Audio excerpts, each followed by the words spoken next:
Murmansk. In the wartime, this northern city became one of the most important ports which were used to deliver cargoes and ammunition from the Allied States, Great Britain, and the United States. In addition, the Northern Fleet was based in Murmansk. The city was at constant threat of being captured by the German forces throughout the war. Its defense required strenuous efforts of the Red Army. The route to the beleaguered city was no less difficult for the escorted convoys, which were special units consisting of transport ships and escort vessels. The seamen of the Merchant Marine and the Navy, as well as the aviators, took every effort to let the convoys reach the destination port. A large battle broke out in the vast expanses of the Norwegian and Barents Sea for the vital cargoes to be delivered in the Soviet Union. The battle was mainly fought by the sailors and aviators of the Soviet Northern Fleet and allies of the anti-German coalition. Viktor Taman, Grigory Shchedrin, Mikhail Borisov, and others in the Northern Fleet of the Liberator series.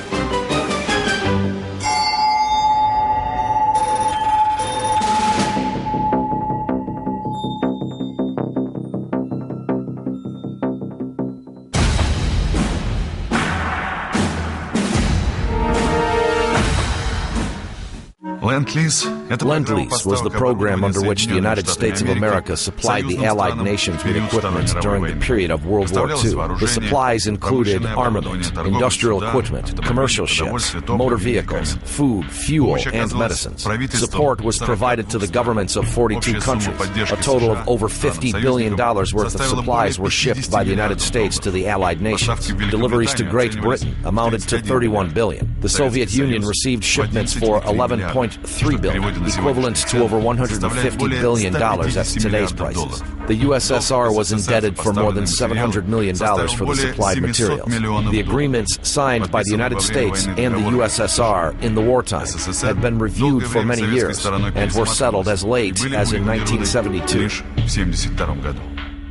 Anastas Mikoyan, chairman of the Committee for Food and Clothing Supply of the Red Army. In autumn 1941, we lost everything, and if it had not been for the Lend-Lease, armament, food, warm clothing for the Army and other supplies, it would have remained to be seen what the results would have been. The importance of the Lend-Lease started to be slowly reduced when the evacuated plants were relocated to the east of the Urals and put into operation. But every 6th fighter aircraft and every 5th bomber was still delivered under the Lend-Lease. That was even more true for the radar and hydroacoustic equipment that was not massively produced in the Soviet Union. According to the Soviet veterans, motor transportation was mostly carried out at the front by the American vehicles. The well-known Katyushas had been installed on the Studebaker trucks since 1942. As Alexander Zuyev recollects, the Studebaker is an off-road vehicle. Both front and rear axles are the driving one. And what about the ZIS? You start to drive and the engine dies. They were too weak. Food supplies were not less important than equipment. Tinned foods delivered under the Lend-Lease were jokingly called the Second Front, since the Soviet soldiers expected from the Allies not only economic aid, but also active warfare against the fascists in Europe. As Yuri Koryakin recollects, tinned meat was mostly from the U.S. It was very good. A big can with the pork fat inside, which might be spread on bread, and a fist-size meat portion in the center. So we were not hungry. As Marshal Zhukov recollects, the Americans delivered us a lot of materials without which we would not have been able to build up our reserves and to continue the war. We were provided with 350,000 motor vehicles, and those were the vehicles. The Americans really helped us out with the gunpowder and explosives. Would we be able to promptly set up production of tanks if it had not been for the American steel deliveries? The Soviet Union received motor vehicles and their components from 26 American, Canadian, and British companies. In addition, a lot of ships were delivered.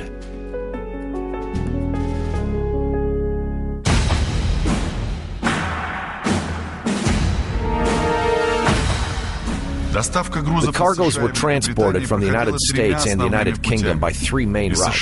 From the United States and Canada across the Pacific Ocean to the ports of Vladivostok and Nakatka. From New York to the Iranian shores, through the Cape of Good Hope to the Persian Gulf, and further by vehicle or by train to Baku. And finally, in the northern direction from the ports located in Iceland and Scotland to Arkhangelsk and Murmansk. The first Arctic convoy named Dervish safely reached Arkhangelsk on August 31, 1941. The convoy consisted of only 6 English merchant ships and 1 Soviet vessel escorted by destroyers and 7 minesweepers. Friendly relations between the Soviet Union and Great Britain were embodied in trucks, boxes with mines, bombs, rubber, and wool. The Hurricane British fighter aircraft was also delivered in a knockdown condition. The convoy route to the northern USSR ports stretched along the Norwegian shore occupied by the Germans. Several more convoys had traveled safe before the end of 1941. However, starting from the spring of 1942, the German command realized the importance of the northern convoys to the USSR and took strong actions.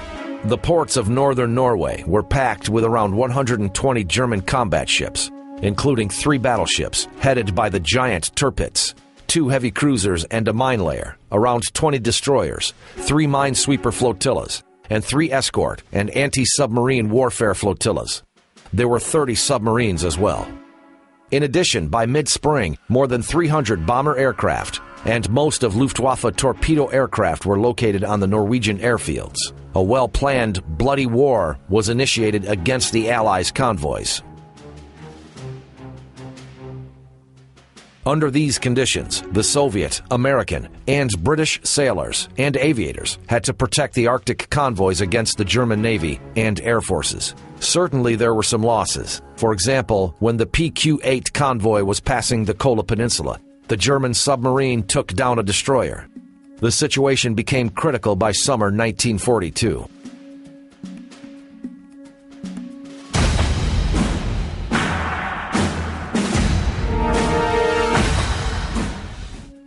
Between 1941 and 1943, the convoys had been assembled in the British ports named Loch Ewe and Scapa Flow, and in Reykjavik, Iceland.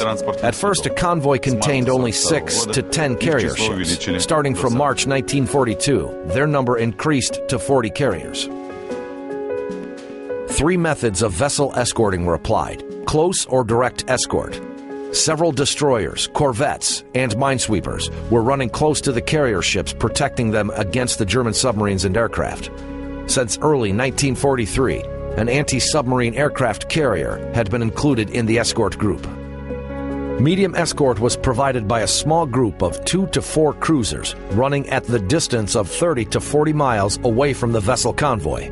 It was mainly aimed at dealing with attacks by enemy surface craft. Distant escort was operated at the distance of 150 to 300 miles away from the convoy and consisted of 1 battleship, 2 or 3 cruisers, and 3 to 5 destroyers. Its mission was to intercept the heavy enemy vessels. Sailing to the Soviet shores, the foreign seamen were aware of the high risk associated with the voyage and ready for all emergencies. But it happened for some of them to lose their nerves at the supreme moment. As Lawrence Downey, a seaman of Allies' merchant fleet, recollects, a small launch came alongside with the captain, who was returning from the Commodore's meeting. As the captain climbed aboard, the 2 Scotsmen jumped onto the launch as it pulled away. Obviously, the stories of the fate of many ships on the Russian run had scared them to the point of desertion. The PQ-17 convoy sailing from Murmansk had the most tragic fate. The convoy, consisting of 35 carrier ships, including 2 Soviet tanker ships named Azerbaijan and Donbass, sailed eastbound from Iceland on June 27, 1942. They were covered by 6 destroyers, 4 anti-submarine trawler ships, 4 corvettes, 3 minesweepers, 2 anti-aircraft auxiliaries, 2 submarines, 3 rescue vessels, and a tanker ship. Convoy PQ-17 was carrying the cargo with the total value of around $700 million at the prices for 1942. including almost 300 aircraft, 600 tanks, 3,000 trucks, as well as aviation fuel and other materials. It was the largest convoy of all those previously sent. The convoy was running at the distance of around 300 miles from the Norwegian coast at the speed of not more than 10 knots per hour. Navigating conditions in northern latitudes were always known for their complexities. The storms were raging in the non-freezing water areas in autumn and winter seasons. The wave height was up to 5 meters, and the ambient temperature was sometimes as low as minus 30 degrees with strong and stormy wind. The waves were heavily crashing into a shipboard. The water was flowing all over the decks of fully loaded ships sitting deep into the water, as Lawrence Downey recollects. Such rough weather made it more difficult for the U-boats to get an accurate line on a potential target. This at least was encouraging. The convoy ships had to run at a very slow speed of 7 knots or less. For example, around 13 kilometers per hour in the storm conditions. However, the sea weather was quick to get worse or better in the summertime. As soon as the sky became clear, the German reconnaissance aircraft appeared chasing the convoy ships. On July 1st, the German aircraft detected the convoy in the Norwegian Sea. And since then, there had been no break in observation. 4 days after the convoy had been detected by the Germans, it was attacked by 25 torpedo bombers at once. They were new Heinkel 177. They were strafing on the ships all at once. The Germans used the technique of air strike by wave, which means that all bombers and torpedo carriers were dive bombing simultaneously. The enemy aircraft faced counter-fire of the anti-aircraft guns installed aboard the ships. A severe and heavy fighting commenced. The gunners were desperately rotating the hand wheels of their Oerlikon cannons. The magazine case of 20mm gun contains 60 shells of tracer, armor, piercing, and explosive types. It featured the fire rate of 450 rounds per minute. A spare magazine was placed nearby and emptied within 3.5 seconds.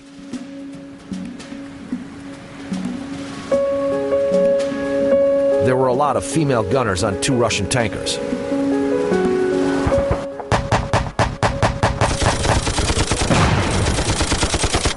As Paul Lund, a seaman of PQ-17 escort ship, recollects. We were astonished at the number of women aboard 2 big Russian tankers, Azerbaijan and Donbass. Almost all Russian ships had women on the crew.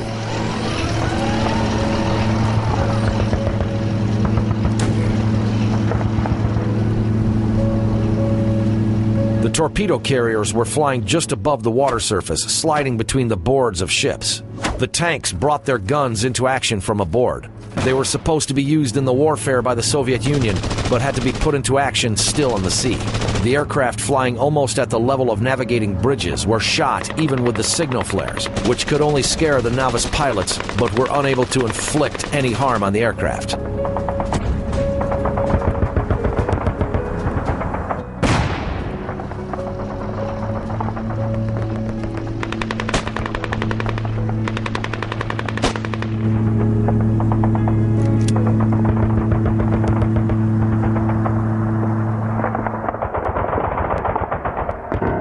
Torpedoes were dropped on the ships. There was a thundering explosion. One convoy vessel was hit by 3 torpedoes at the same time. When they used up all the weapons load, the German aircraft were gone. The convoy lost several vessels in this intensive air attack. However, the remaining ships drew up again to resume their voyage.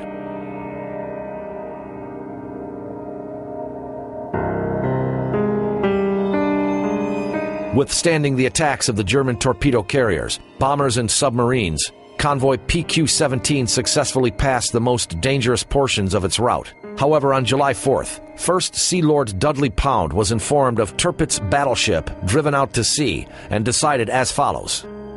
Close escort destroyers and other vessels were to sail westwards to join the distant escort unit. The carrier ships had to divide into separate groups and proceed to the Soviet ports on their own. It appeared later that the information about Tirpitz's involvement was false, but the escort vessels were already gone. Left without any support, the merchant ships resumed sailing on their own, facing the German aircraft, submarines, and cruisers. Enjoying their benefits, the German submarines did not even waste their torpedoes. They freely rose to the surface and fired their guns at the ships.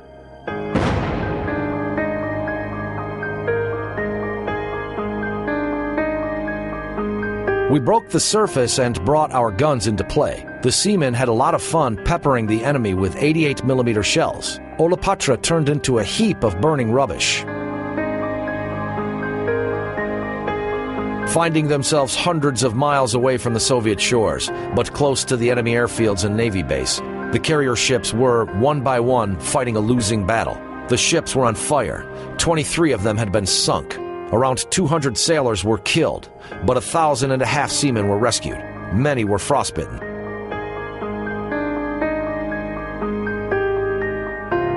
The summer of 1942 was very difficult for the Soviet Union. Rostov-on-Don was occupied. The Germans reached the Volga River and gained access to the Caucasus. The numerous military cargo loss came as a heavy blow for the Soviet war-sustaining resources. The worst thing was that the next convoy was delayed till September. Although with heavily armed escort, convoy PQ-18 lost 13 vessels. As a result, the Allies had to stop running convoys until the polar night came.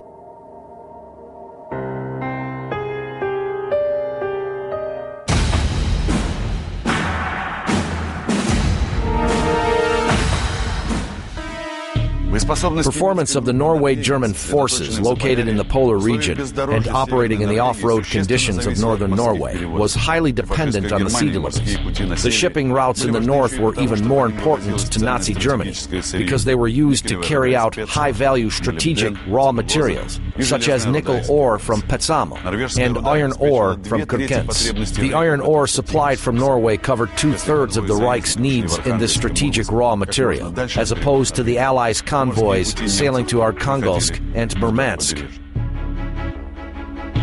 The German shipping routes were stretching along the coast.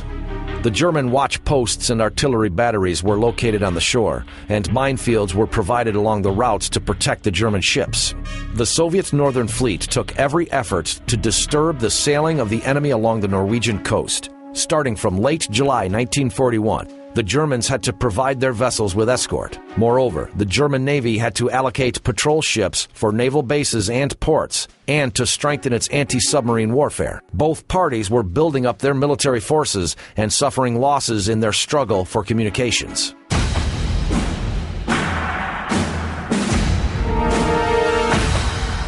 In 1941, the Northern Fleet included 15 submarines, but their number increased to 23 by 1944.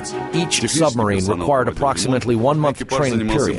The maintenance personnel carried out the repair work, while the crew members underwent the combat training and performed the training missions. Being out at sea, a submarine remains at the water surface most of the time.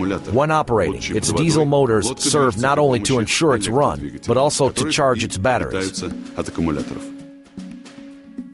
To submerge, ballast tanks of the submarine are filled with water. To emerge, the ballast is blown out. In other words, compressed air is supplied to force water out of the tanks. As a result, the submarine goes up. When submerged, the submarine is under steering control.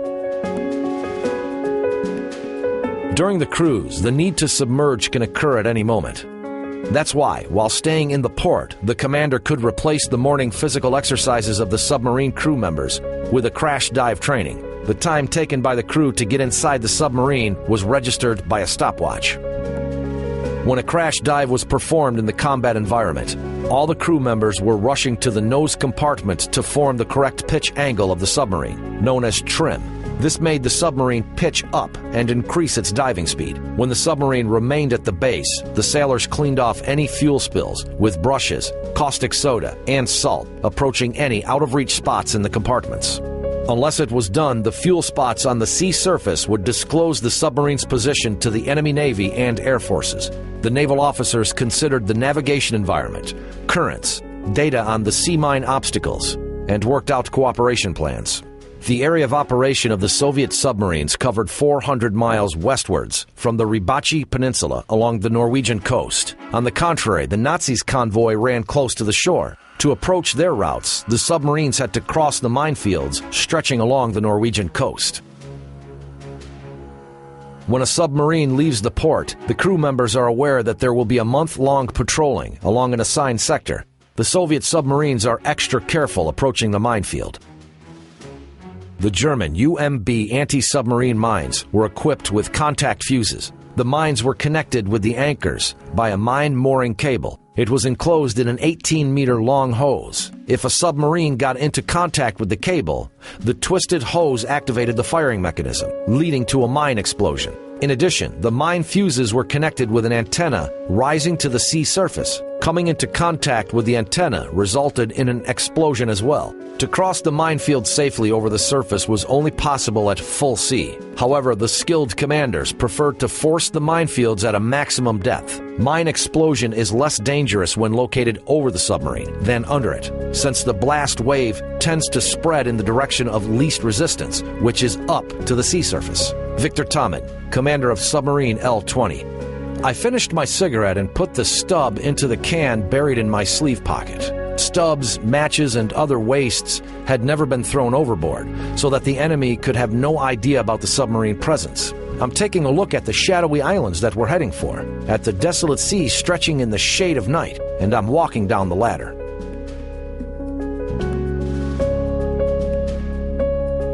The submarine dives and starts to feel its way. The electric motors are running. It is not allowed to open the bulkhead doors without the watch officer's permission. If one of the compartments is damaged, this measure will prevent the water penetrating inside the submarine. The crew members are at the assigned positions in a red alert state. All the seamen are carefully listening to the noise overhead, as Grigory Shidrin, commander of submarine S-56, recollects. Everybody's waiting for the rustling sound of mine cable rubbing against the board. Mine cable is a steel wire connecting the mine with its anchor. When someone moves unexpectedly, the butterflies begin to buzz around in the stomach.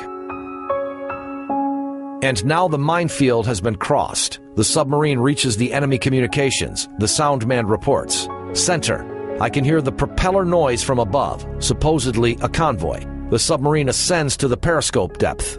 A torpedo attack is announced. A convoy can be seen through the periscope, consisting of 3 German carriers, a torpedo boat, and 3 escort vessels. The chief mate and navigator help the commander to identify the heading and speed of the target, which is the largest carrier. The commander waits till the periscope crosses in line with the vessel stem. A command is given. Weapons ready. Fire. There are 2 light impacts. Torpedoes are pushed out of the submarine by compressed air. The air pressure on board is going up, with each torpedo being pushed out. The pressure bumps hurt the eardrums of the crew members. The crew remains motionless. The commander is looking at the stopwatch measuring the distance covered by the torpedo. An explosion is heard. It was a strike. The enemy carrier sinking, but the German escort ships start to chase the submarine. The submarine soundman informs the commander about the propeller noise of the German escort vessel coming closer. The enemy torpedo boats, destroyers, and escort vessels launch their torpedoes. The sound of their explosions is heard outboard. The signal lamps are flashing. The cork filler is falling down from the walls of submarine compartments. The torpedo series are delivered now closer, now further away. The submarine dives to the depth of 70 meters. The deeper it descends, the higher pressure is applied by water on its body, and the more destructive is each explosion. In addition, the damaged body prevents pumps from pumping out the water efficiently. Their performance gets worse as the submarine has to work against the outside water pressure. On the other hand, the aiming accuracy decreases with increasing depth. The deeper the submarine descends, the more difficult for the German soundmen to identify its position. The propeller noise, which is used by the enemy to detect the submarine position, becomes distorted after passing the water layers of various densities and leads to misinterpretation of its position.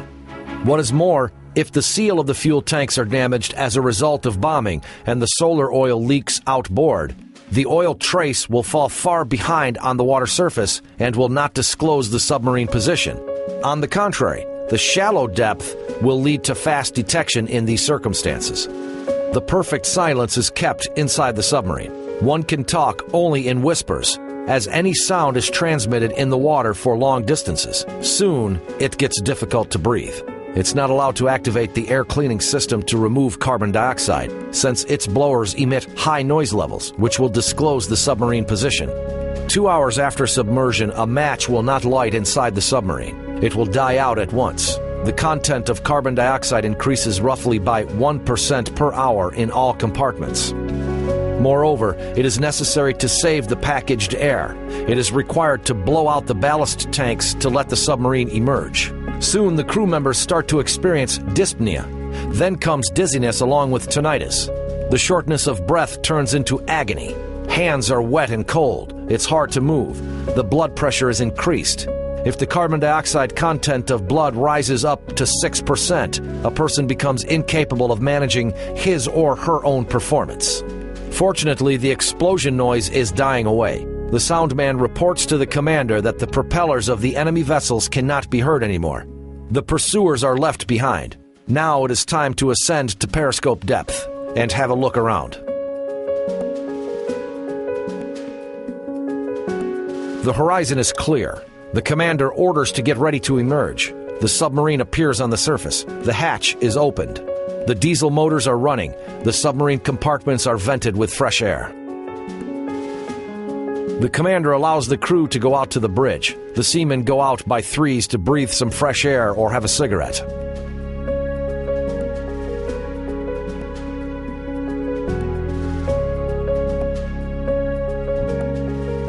In the war years, the submariners of the Northern Fleet performed 259 torpedo attacks and 14 artillery attacks on the enemy ships.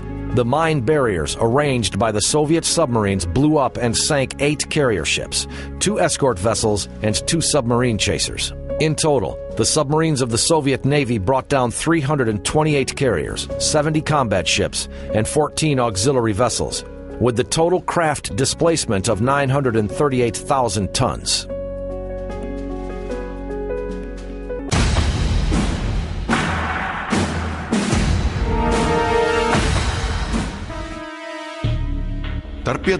Motor torpedo boats are a high-speed, small-sized combat ship. Its main weapons are torpedoes. During the wartime, the Soviet Union mostly used Gant-5 hydroplaning boats and D-3 boats. According to their functions, they perfectly complemented each other. Small-sized G5 class boats had an aluminum hull made of riveted plates. These boats were mainly aimed at performing torpedo attacks in the coastal area and in poor visibility conditions. The D-3 class boats, featuring improved seagoing ability, were able to operate in the remote areas at the distance of 350. The D-3 body structure was made of wood and ensured its high reliability with 3-layered bottom and double-layered wooden deck and boards. Outer layer was made of lark wood, which was very light and decay-resistant. 4 watertight bulkheads divided the inner space into 5 compartments to make the boat hard to sink. The boat was equipped with 2 side torpedo launchers capable of torpedo attacks, even in case of drive loss. The boat was equipped with a 25mm automatic cannon and twin-barreled large-caliber Colt machine guns supplied under the Lend-Lease to provide anti-aircraft protection. The D-3 was a good high-speed and hard-to-sink torpedo boat.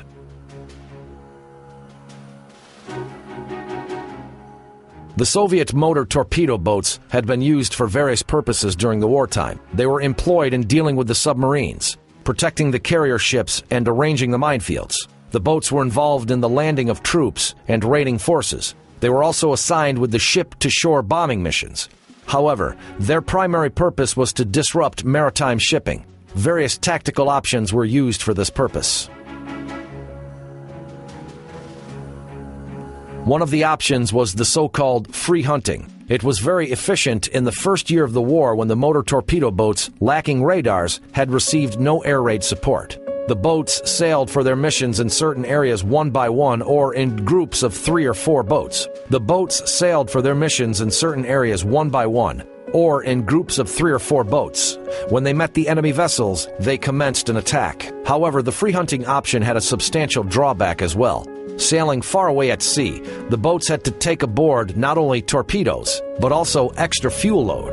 It deprived the boats both of freedom of maneuvering and half of the combat capabilities. That's why the crews of motor torpedo boats preferred the ambush tactics when they were waiting for the enemy convoy ships in the most likely area of their occurrence.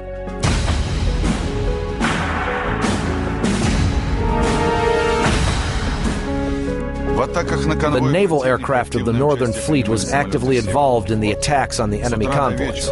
Flying from morning till night, individual reconnaissance airplanes were searching for the enemy vessels and combat ships sailing at sea. If they managed to detect a German convoy, the planes would follow it in shifts and put the strike aircraft on its track. Data on location of the convoy, the number and type of ships, and its heading were transmitted by radio to the air staff of the Northern Fleet. The air staff identified the forces to be used to deliver an attack. The Soviet torpedo bombers and skip bombers were made ready for takeoff. By 1944, the A-20G Boston became the main aircraft of the Soviet mine and torpedo aviation.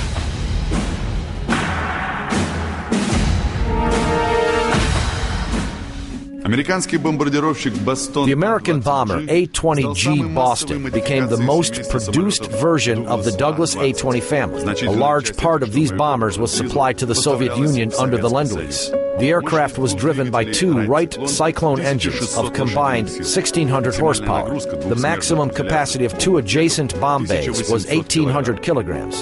Even flying with only one working motor was not an extraordinary task for the pilot. The Boston was a very robust vehicle. As Alexei Yurinov, a Lend-Lease ferry pilot, recollects, it was a fairly good vehicle with two reliable engines driving it at the speed of over 500 kilometers per hour, so that there was no problem with shaking off the Messerschmitt in descent. The aircrew consisted of a pilot, a navigator, and a radio operator gunner. The Americans designed the A-20G as a ground attack aircraft. The nose portion was equipped with four 20mm M1 cannons and two Colt Browning machine guns of 12.7mm caliber. Subsequent aircraft of this version had no cannons but 6 machine guns in the nose portion. When the A-20G was redesigned to be a torpedo bomber, additional fuel tanks was installed in the bomb bay, which significantly promoted the aircraft range. To provide the aircraft with a torpedo carrying capability, the so-called torpedo bridges were installed in its underbelly area. These bridges contained an I-beam with wooden fairing attached to the fuselage. When flying at short distance, it was possible to load the aircraft with 2 torpedoes at once, but only at hard surface runways. It was difficult for a heavily loaded aircraft to take off and land at the non-paved airfields. Only Wright torpedo was usually used. The torpedoes were sometimes replaced with air mines or large caliber bombs. Mikhail Borisov, hero of the Soviet Union. Just mere 2 torpedoes are an overload. It impairs the air maneuverability, but you have to maneuver after release. A navigator was required for the long-distance flights over water. Navigator's cabin was arranged in the nose section of the aircraft upon removal of machine guns and cannons. The navigator was sometimes placed behind the rear gunner position. The side windows were made by cutting the body, and a small observation dome was installed on top of it. This design limited the navigator's range of vision, but fully maintained the aircraft's firepower. The planes flew in pairs. The first was a leading torpedo bomber, while a skip bomber followed the leader. Prior to takeoff, the navigator checked the bombs and torpedoes. For bombs, delay time was set to 6 seconds. For torpedoes, the settings were the safety release time and depth at which a torpedo would run to the target. The gunner radio operator checked if the machine gun and radio station were working properly. The bombers took off and reached the reference waypoint, where they were joined by the covering fighter aircraft.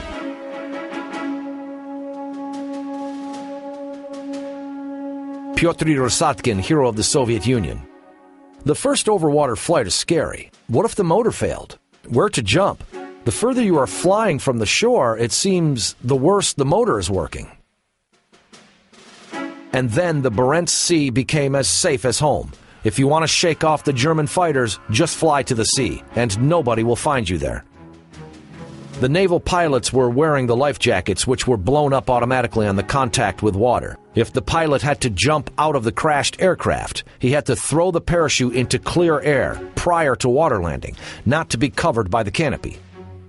As Pyotr Rosatkin recollects, I did throw it off, but earlier than needed, and slapped against the water. I did not black out, just my face swelled up. I took off my boots and headed towards our shore. The rescue kit of the Boston bomber included an air rubber boat designed for 3 people, flares, and food package. When the sky is clear, the line between sky and water is hardly visible, which makes it very hard to fly. Orientation is accomplished only by timekeeping, as Mikhail Borisov recollects. It's easy to come down from the altitude of 50 meters to 30 meters to drop a torpedo, but when moving up, you have to adjust your eyes as it is difficult to determine the altitude. As Noam Kravets recollects, you have to hold a map while keeping the time. You must stick with it, and God forbid you miss any. There's no way to recover the orientation. If the weather is clear and there are no vessels at sea, it seems like you are hanging motionless in the air. You look out and see that the right wind stick is rotating, as well as the left one. But there is only sky and water around, and nothing is changing. As Mikhail Borisov recollects, sometimes we landed at military airfields. The pilots asked, "How do you fly over water with a land-based aircraft? What will you do if a motor fails?" "I'll fly with one motor left. I'll drink a glass of pure alcohol and go ahead."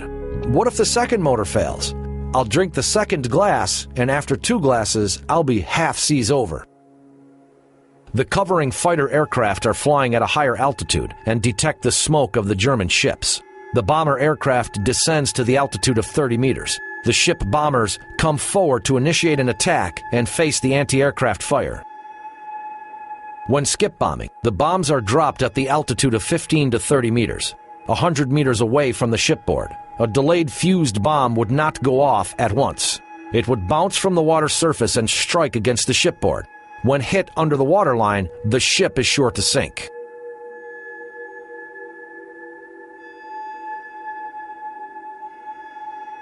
Maneuvering above the water, the aircraft perform a heading change. The anti-aircraft artillery guns located on the German escort vessels and carriers are firing at them. The large caliber shells are being launched into the water, to build up a head of water being an insurmountable obstacle to the aircraft. The skip bombers are returning fire on the enemy aircraft guns, using their cannons and machine guns. There remains only 200-meter distance to the shipboard. The commander presses the button to release the bombs. If the bombing altitude is higher than needed, the bombs will not bounce from the water surface. They are just sinking, off the target.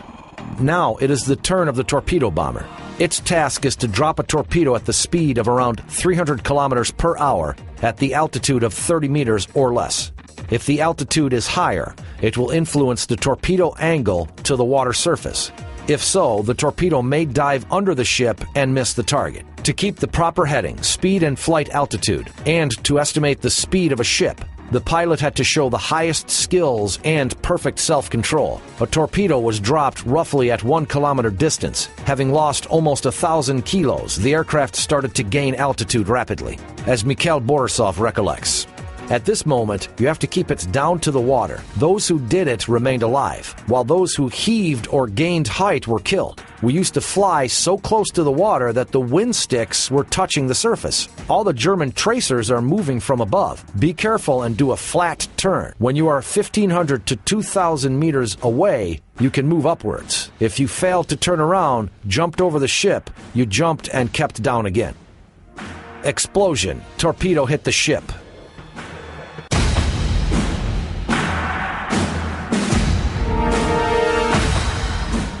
For their heroic deeds during the Great Patriotic War, 53 pilots of the Northern Fleet were honored with the title of Hero of the Soviet Union.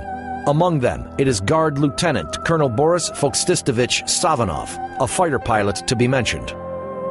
On May 30th, 1942, Boris Savanov, Hero of the Soviet Union, led the fighter aircraft unit to provide air cover of convoy PQ-16, heading for Murmansk. He destroyed 3 Nazi aircraft and was killed in this air battle. In total, he brought down 30 enemy aircraft on his own and 3 more when fighting in a group during the war.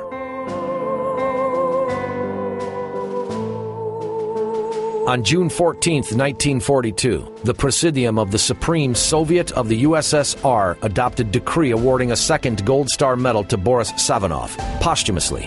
It was the first time when this high title was honored again to the same person. Mikhail Borisov, a pilot, hero of the Soviet Union. I sank 5 carriers. I was awarded 4 Orders of the Red Banner, 1 for each ship, and I have no idea whether I received an award for the 5th one or not. There was a belief in our regiment that if you are going for the hero title, you are sure to be crashed. Thus, everybody did all they could to receive anything but the hero title. I was awarded this title on March 6, 1945. Actually, I spent only half a year at the front, but turned out to be Hero of the Soviet Union. The title of the Hero of the Soviet Union was established in 1934. The Gold Star Medal was introduced 5 years later and turned into the highest degree award of the country and a symbol of heroism and courage. The Hero of the Soviet Union was awarded the Order of Lenin, the Gold Star Medal being a special insignia, and a special diploma of the Presidium of the USSR Supreme Soviet. During the war, the title of Hero of the Soviet Union was awarded to 11,635 people. Zoya Kozmodemienskaya, an 18-year-old Parisian girl, was the first of 87 female heroes of the Soviet Union. Most of the Gold Star holders were fighters in the ground forces, including 1,800 artillerymen, 1,142 tankmen, 650 military engineers, 290 communications men, and 52 home front fighters. The highest title was awarded to 2,400 soldiers of the Air Force. 2 fighter pilots, Ivan Kozhedub and Alexander Pokryshkin, were distinguished with the hero title 3 times, like well-known Marshal Georgy Konstantinovich Zhukov.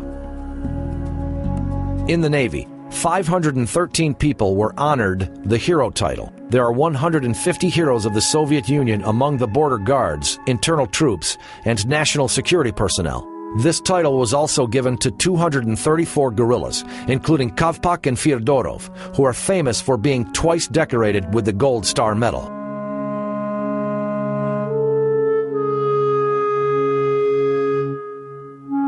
Officers make up more than half of all the heroes of the Soviet Union.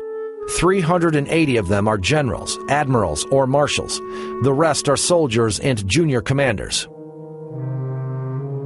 As Pavel Kuleshov, a tankman, recollects, I received the Gold Star and the Hero of Lenin from the hands of Marshal Kanev.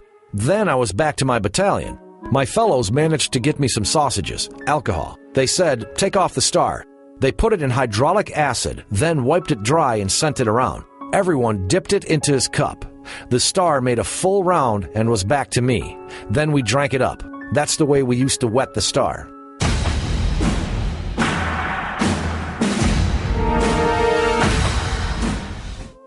The successful actions of the Northern Fleet were one of the main reasons why the enemy's offensive failed in the polar region. The Navy and air escorts provided to secure the merchant ships. The hard work of all the people who lived in Murmansk, Arkhangelsk, Severomorsk, and other northern ports which received important deliveries. All of these activities comprised one of the brightest and the most memorable chapters in the history of the Great Patriotic War.